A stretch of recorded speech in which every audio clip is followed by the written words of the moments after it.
5 AFA Term 1 Week 2. EPP 5 ICT Term 1 Week 2. Revised K-12 Curriculum with me, Teacher KMT. Magandang araw mga bata! Unahin nating aralin ang EPP 5 AFA Term 1 Week 2. Mga piling batas, lokal na ordinansa at mga ahensya ng gobyerno at non-government organization o NGOs at serbisyong naibibigay sa pag-aalaga ng poultry animals.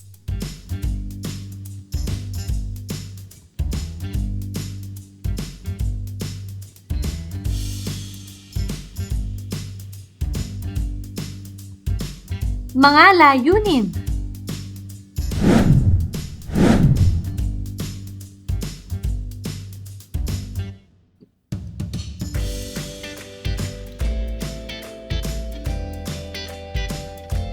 Kaugnayan na paksa, mga piling batas, lokal na ordinansa at mga ahensya ng gobyerno at non-government organization o NGOs at serbisyong naibibigay sa pag-aalaga ng poultry animals. Maikling balik-aral. Sagutin ang mga tanong. Una, kahit sino ba ay maaaring magparami ng alagang hayop sa bawat bakuran? May alam ba kayong mga panuntunan o batas na dapat gawing gabay kung nais magparami ng mga alagang hayop?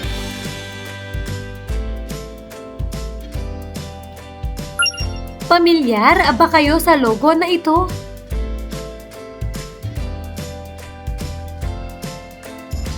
Anong ahensya ng gobyerno ang may logo na ito? May alam ba kayong tungkulin o gawain ng ahensyang nabanggit?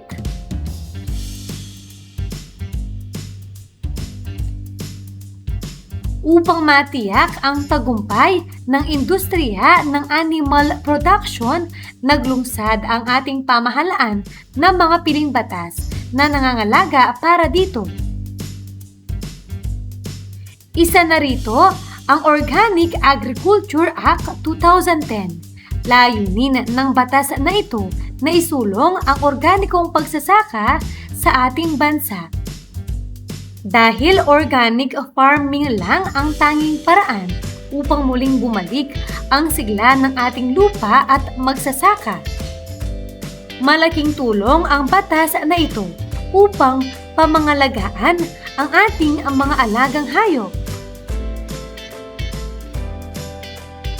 Ayon sa Philippine Organic Agriculture Act of 2010 ORA 10068, ang organic agriculture ay naglalaman ng pang-agrikulturang sistema na naglalayong maitaguyod ang ekonomikal, katanggap-tanggap sa lipunan, bubuhay sa ekonomiya at teknikal na produksyon ng pagkain at mga hibla. Nais ng RA 10068 na bawasan at iwasan ang paggamit ng mga kemikal na pataba, pestisidyo at mga parmaseutikong produkto na may masamang epekto sa kalusugan at kapaligiran. Ang salitang organiko ay ukol sa sistema ng pagsasaka at pagproseso ng mga pagkain na hindi gumagamit ng nakasasamang kemikal. Sa ilalim ng programang nais na ipatupad ng organic agriculture ay ang higit na pagpapaunlad at pagpapatupad ng mga praktikal na hakbang na kayang makipagkompetensya sa iba, ngunit napapanatili ang industriya ng organikong pagsasaka. Narito ang ilan sa mga nilalaman. Una, May magandang kita sa sakahan at napapanatiling kabuhayan. Ang pagkakaroon ng mataas na produkto mula sa sakahan, ang pagbabawas sa mga gastusin sa pagbili ng mga kemikal na materyales at higit sa lahat, ang katiyakang magkaroon ng mainam na kita para sa mga magsasaka at pag-unlad ng kanilang mga pamumuhay. Pangalawa, pinahusay na kalusugan. Katiyakan na protektado ang mga magsasaka, mga mamimili at ang publiko sa banta ng paggamit ng kemikal na produkto sa sakahan. Pangatlo, proteksyon ng kapaligiran. Ayon sa napakaraming pag-aaral, ang paggamit ng kaunti at sobrang kemikal na produkto sa mga pananim at alagang hayop ay maraming masamang epekto, hindi lamang sa pananim at mga alagang hayop, kundi higit sa lahat sa mga mamimiling tumatangkilik nito. Pang-apat, pagbabawas sa panganib ng kalamidad at katatagan sa pagbabago ng klima.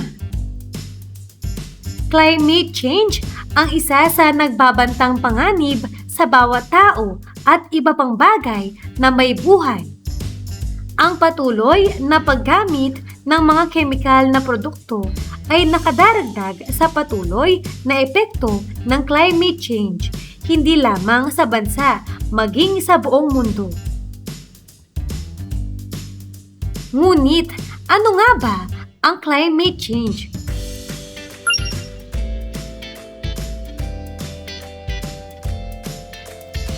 Ang climate change ay ang matagalang pagbabago ng klima sa mundo, tulad ng sobrang init, malalakas na bagyo at tagtuyot, na dulot ng polusyon at gawain ng tao.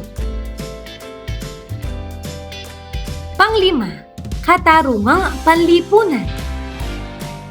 Ang pagbili at paggamit ng mga raw materials mula sa mga negosyanteng Pilipino ay makakatulong upang patuloy na makita ang pag-unlad ng bawat bahagi ng lipunan.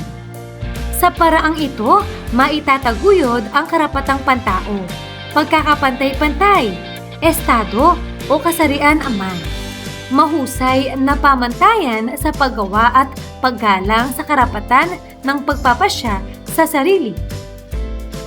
Maliban sa Philippine Organic Agriculture Act of 2010 o RA 10068, marami pang mga batas ang nagtataguyod ng pagpapatuloy at pagpapaunlad ng sakahan at pagpaparami ng hayop sa bansa.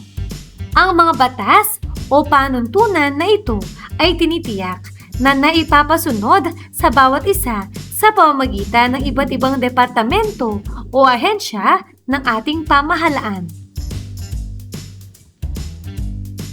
Aralin natin iba't ibang departamento o ahensya ng ating pamahalaan. Titik A. Department of Agriculture o ang kagawaran ng pagsasaka. Ito ang ahensya ng pamahalaan na inatasan na magpatupad sa pagpapayabong ng kita ng mga magsasaka sa bansa. Saklaw rin ito ang pagpaparami ng pag-alagang hayop at kasiguraduhan na magiging maunlad ang rural sector.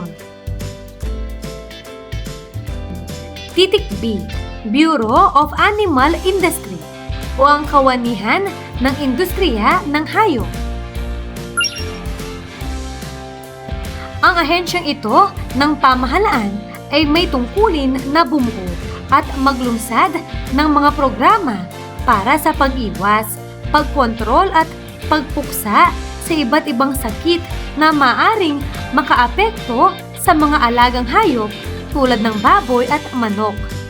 Gayon din ang kasiguraduhan na mapaunlad ang sektor ng pagsasaka at pagpaparami ng alagang hayop sa bansa. Titik C, National Swine and Poultry Research and Development Center o ang NSPRDC. Ang NSPRDC ay isang sangay ng Department of Agriculture Bureau of Animal Industry na naatasan na magsagawa ng mga pananaliksik, pagpapaunlad, konserbasyon at pagpapabuti ng mga lahi ng mga baboy at manok na maaring paramihin sa bansa sa tulong ng teknolohiya. Sa pananaliksik na ito ay inaasahan ang pagkakaroon ng pagunlad sa negosyo ng paghahayupan, magbigay ng karagdagan sa kabuhayan at pataasin ang kita ng mga magsasaka, lalong higit ang mga maliit na magsasaka. Titik D, Veterinarian Office ng bawat lungsod at bayan. Karaniwang ang bawat lungsod, bayan o lalawigan sa bansa ay may mga veterinaryong maaring lapitan at hingan ng tulong ng mga nagpaparami ng alagang hayop. Dito ay libreng makakahingi ng tulong at payo para sa mga alagang hayop. Titik E, Department of Environment and Natural Resources o DENR. Ang pangunahing tungkulin ng ahensya ay ang pagpapanatili, pangangasiwa, paglinang at wastong paggamit ng mga likas na yaman at kapaligiran ng bansa. Partikular ang pangangalaga sa mga kagubatan at pastulan, mga yamang mineral, pagreserba ng mga tubig kanlungan, lupaing bayan, gayon din ang pagbibigay ng lisensya at resolusyon sa lahat ng likas yaman ng naaayon sa batas. Gayon din ang matiyak na pantay ang pagbabahagi ng mga benepisyo mula sa mga ito sa kapakanan ng kasalukuyan at sa susunod pang salinlahing Filipino. Titik F, Department of Trade and Industry o DTI. Ito ang nagsisilbing pangunahing coordinative, promotive, facilitative at sangay ng pagkakaroon ng resolusyon ng pamahalaan para sa mga gawaing may kinalaman sa kalakalan, industriya at pamumuhunan sa bansa. Ang DTI ay may mandato na paigtingin ang gawain ng mga pribadong sektor upang mapabilis at mapanatili ang paglago ng ekonomiya ng bansa sa pamamagitan ng mga komprehensibong hakbang at deregulasyon programa at patakarang magpapalawak sa lokal at dayuhang kalakalan. Titik G, Department of Labor and Employment o DOLE. May mandato ang ahensya na ito na gumawa, magtakda at magpatupad ng mga patakaran at programa at serbisyo at magsilbi bilang isang tagapag-ugnay ng mga polisiya sa larangan ng paggawa at empleyo. Nasa mandator ng ahensya na masigurong napapatupad ang mga probisyon sa batas sa paggawa ng Pilipinas upang matiyak na naibibigay ang benepisyo ng mga manggagawa sa bansa. Titik H, Department of Science and Technology o DOST. Ito ay may tungkulin bilang tagapag-ugnay ng mga proyektong may kinalaman sa agham at teknolohiya. Ang ahensya ay naatasan rin na magsagawa ng patakaran at mga proyekto sa larangan ng agham at teknolohiya bilang tagapagtaguyod ng kaunlarang pambansa.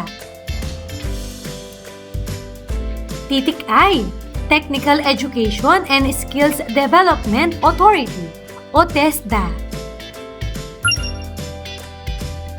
Ang TESDA ang siyang bumubuo ng mga manpower at skill plan. Nagtatakda rin ang ahensya ng angkop ng mga pamantayan at pagsusulit sa kasanayan, koordinasyon at sumusubaybay sa mga patakaran at programa na may kinalaman sa manpower.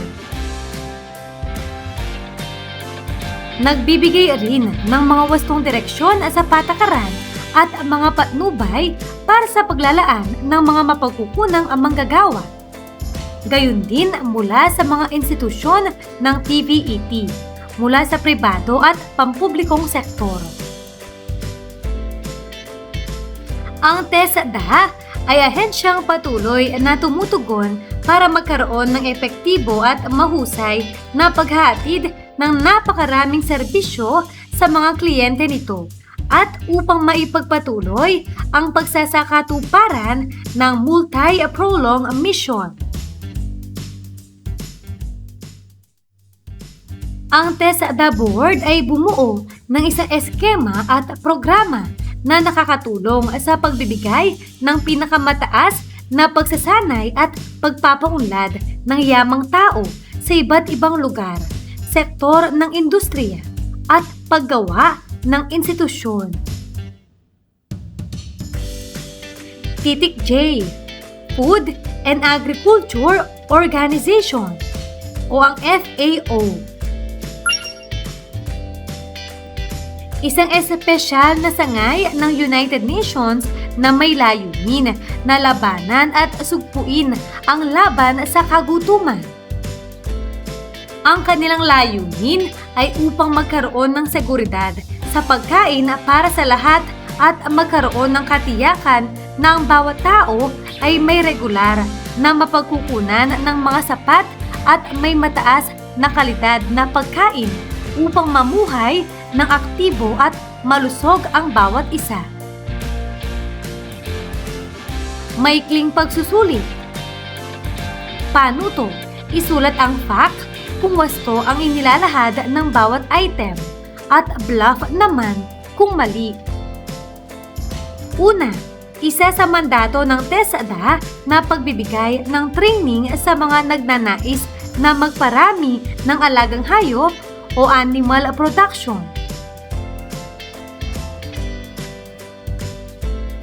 Pangalawa, mandato ng DENR na bumuo ng mga programa para sa pag-iwas, pagkontrol at pagpuksa ng mga sakit ng hayop at para sa pagpapaunlad at pagpapalawak ng mga industriya ng hayop at manok. Pangatlo, ang DOLE ang nangangasiwa at nangangalaga sa mga kapakanan ng mga manggagawa tulad ng mga magsasaka at mga tagapag-alaga ng mga hayop. Pang-apat, ang NSPRDC ay para sa konserbasyon, pagpapabuti at paggamit ng mapagkukunang genetic na baboy at manok at bumuo ng teknolohiya sa pagsasaka ng baboy at manok. Panglima, ang tulay na nagpaparami ng hayop at mga mamimili.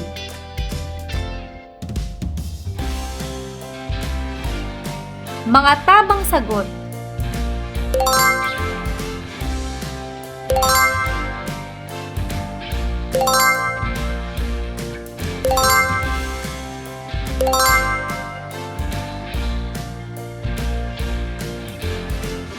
Aralin na natin EPP 5 ICT Term 1 Week 2. Paggamit ng web browser at search engine.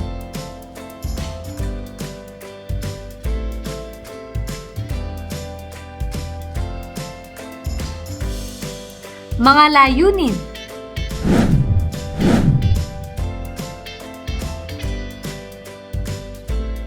Kaugnayan na paksa bilang 4. Ang mga uri ng web browser at mga bahagi nito.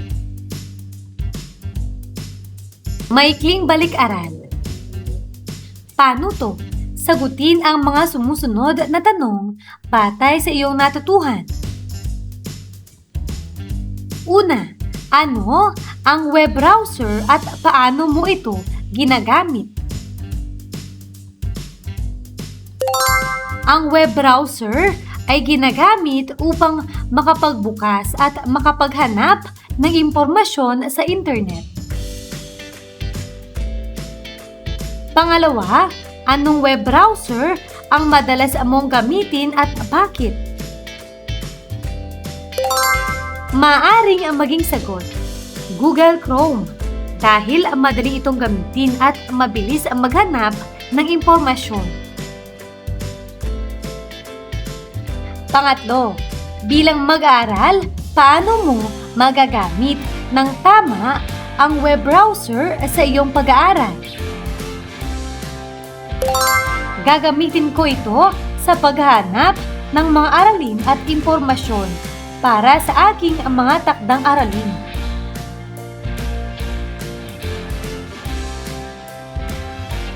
Ang web browser, nakilala rin bilang internet browser o simpleng browser, ay isang software application na nagbibigay daan sa mga tao na ma-access ang World Wide Web.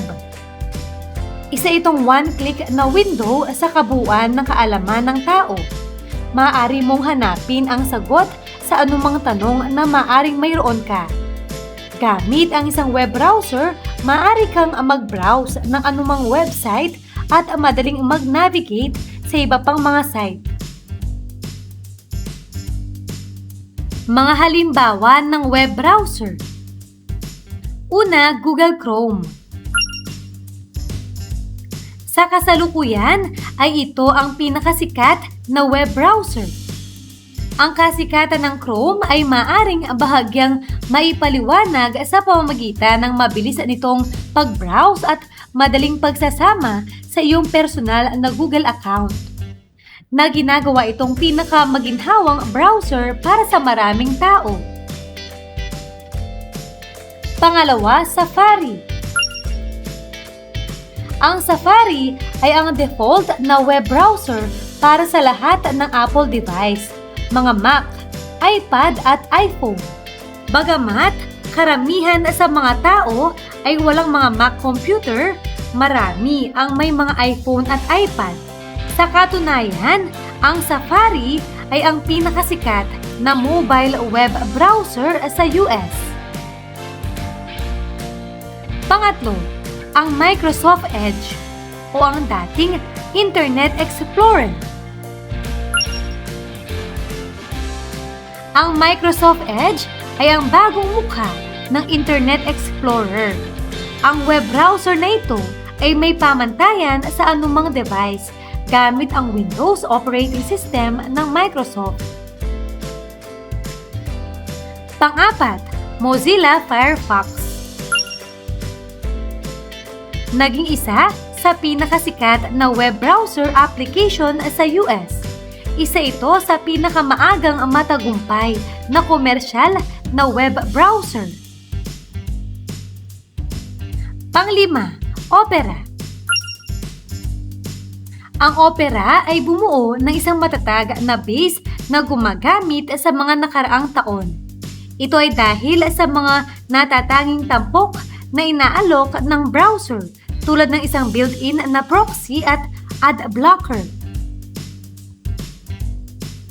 Mga bahagi ng web browser. Pagmasdan. Una, title bar. Ito ay makikita sa pinakatuktok ng iyong browser.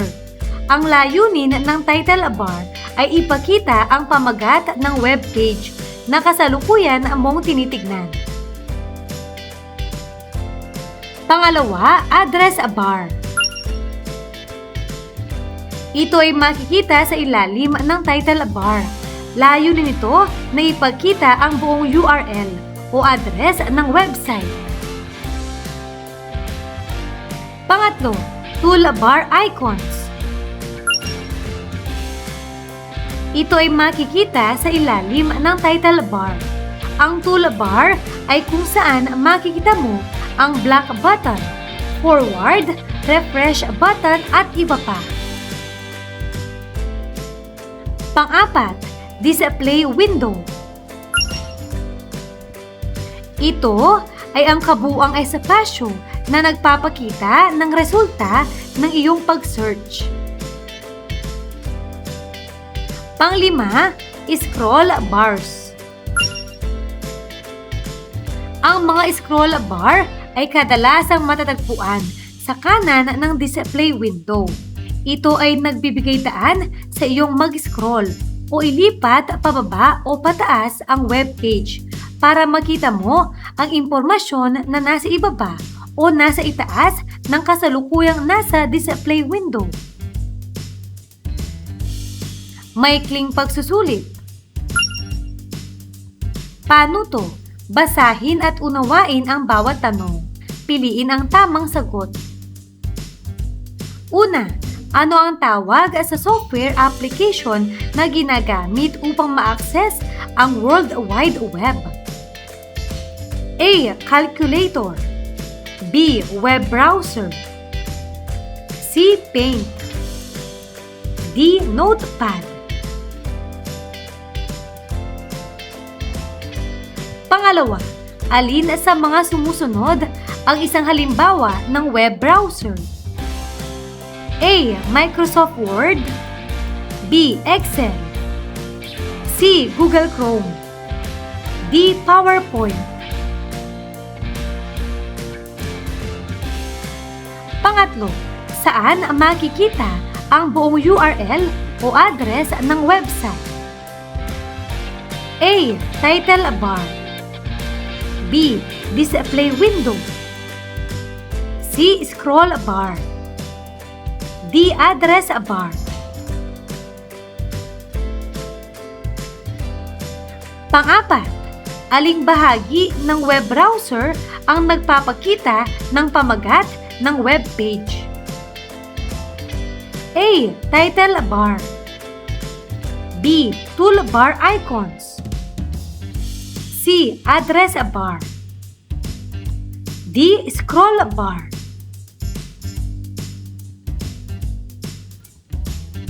Panglima, ano ang gamit ng scroll bar? A.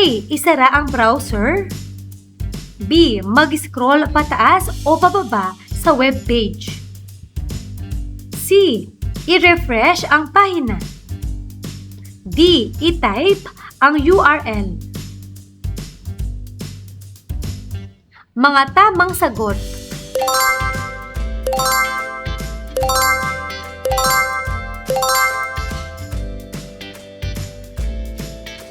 Para sa kabuuang pagsusulit. Paano to? Basahin ang bawat pangungusap. Isulat ang oo kung tama ang pahayag at hindi kung mali. Una, ang Organic Agriculture Act of 2010 ay nagtataguyod ng organikong pagsasaka. Pangalawa, gumagamit ng maraming kemikal ang organikong pagsasaka. Pangatlo, ang Department of Agriculture o DA ay tumutulong sa mga magsasaka at nag-aalaga ng pag-unlad ng agrikultura. Pang-apat, ang Bureau of Animal Industry o BAI ay tumutulong sa pagkontrol ng mga sakit ng hayop. Panglima, ang TESDA ay nagbibigay ng pagsasanay at pagpapaunlad ng kasanayan sa mga mamamayan.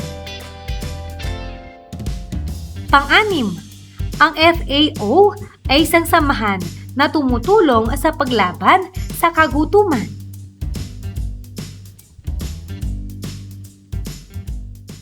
Pang-pito, ang Google Chrome ay isang uri ng web browser. Pang-walo, ang address bar ay nagpapakita ng buong address o URL ng website. Pang-siyam, ang scroll bar ay ginagamit upang mag-scroll pataas o pababa sa isang web page. Pang-sampu, ang Safari ay isang uri ng pagkain at hindi web browser. Mga tamang sagot.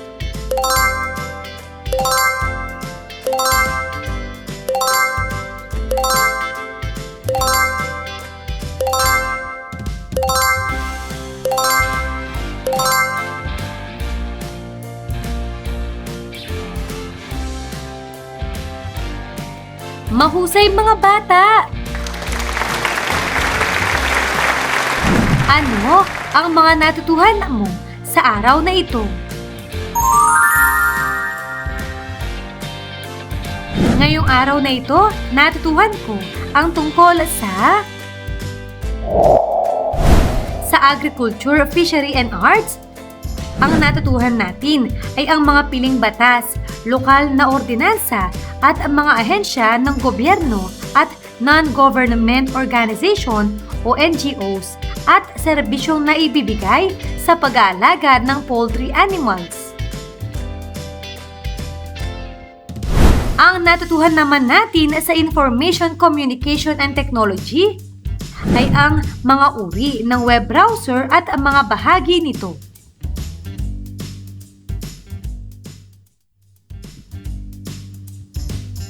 Maraming salamat sa pakikinig mga bata! Sana ay may natutuhan kayo. Huwag niyong kalimutan pindutin ang like, share at subscribe.